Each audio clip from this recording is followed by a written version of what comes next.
seul problème de l'école. La valorisation exclusive de l'intelligence scolaire est la première limite que l'école inflige aux apprenants aujourd'hui. La deuxième limite infligée par l'école, c'est le système d'évaluation, chers amis. Honnêtement, dites-moi, est-ce que c'est sérieux que pour évaluer, par exemple, les animaux, on rassemble sur la même ligne de départ le singe, l'éléphant, le poisson, je vois même, quoi encore, un phoque, qu'on rassemble ces animaux de différentes espèces et qu'on leur dise, à vos marques, prêts, partez, courez, nous allons voir. Et qu'on ajoute même une biche. Mais c'est mort pour l'éléphant. Je parle de l'éléphant et le poisson. C'est mort pour le poisson. Le poisson ne peut pas courir. La biche est déjà à la ligne d'arrivée là-bas. Elle attend, elle a pris sa chaise, elle est assise. Il faut dire, bon, venez, non? Venez, venez, venez, venez. Ce n'est pas difficile. Hein? Ouais, ce qui se passe en fait dans les écoles, il y a un premier de classe, il va au tableau, on descend, on met une intégrale. Vous ne savez même pas là où l'intégrale va finir. Mais lui, il va, il prend la craie, il a déjà descendu en fait la solution et vous dites, mais ouais, je suis né seulement pour respirer ou bien c'est quoi? Est-ce que vous voyez? Mais la raison est simple. Il est né avec une prédominance de l'intelligence logico-mathématique. Donc c'est son domaine. Mais vous n'êtes pas forcément né avec une prédominance de cette forme d'intelligence.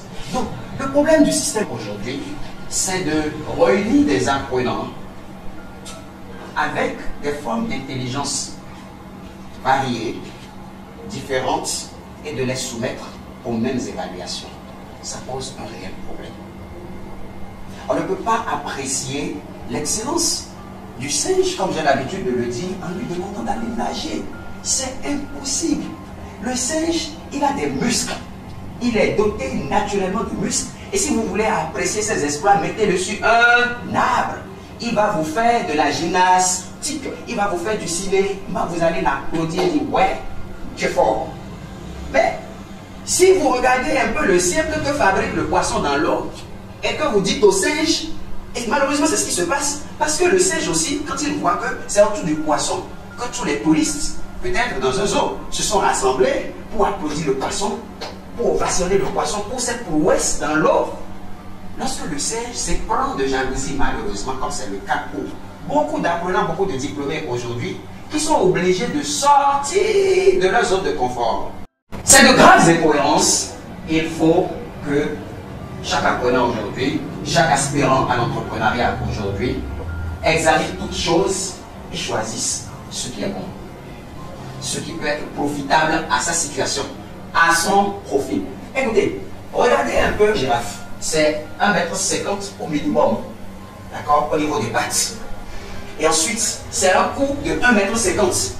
De 1 mètre à 1,50 m, c'est-à-dire que finalement, c'est un corps de plus de 2 mètres, 3 mètres quelquefois ou plus. Alors, girafe, du haut de ces 3 mètres, rentre dans la profondeur des eaux, sort la tête et il regarde le lièvre, il regarde le petit poussin, il regarde le petit renard. Il leur dit, oh, venez, venez, venez, vous pouvez. Vous pouvez venir, ce n'est pas profond. Ce n'est pas profond du tout, venez, venez, venez.